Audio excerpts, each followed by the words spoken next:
பல பேர் தனிமையில் தான் வாழ்ந்து கொண்டு இருக்கிறார்கள். குடும்பங்களோடு இருந்தாலும் அவரவர் வேலை பார்த்து கொண்டிருப்பதால் யாரும் ஒற்றுமையாக இணைந்து வாழ்வதில்லை. நிறைய பேர் நம்ம ஏன் இருக்கோம் இன்னும் சொல்லிட்டு யோசிப்பாங்க தவறுதலா. மற்றவர்களை வேறு பார்வையில் பார்க்கிறார்கள், நம்மளை வேறு பார்வையில் பார்க்கிறார்கள் என்று தோன்றும். அது உண்மைதான்.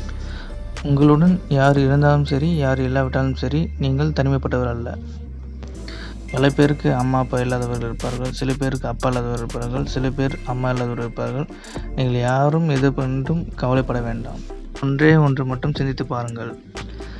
நாம் பிறந்தது நம் பெற்றோர்களால், ஆனால் நம்மை படைத்தது அவர்களின் மேல் உள்ள நம் இறைவன். இந்த உலகில் பிறந்த அனைவருக்கும் அம்மையும் அப்பனும் முதலில் அவனே.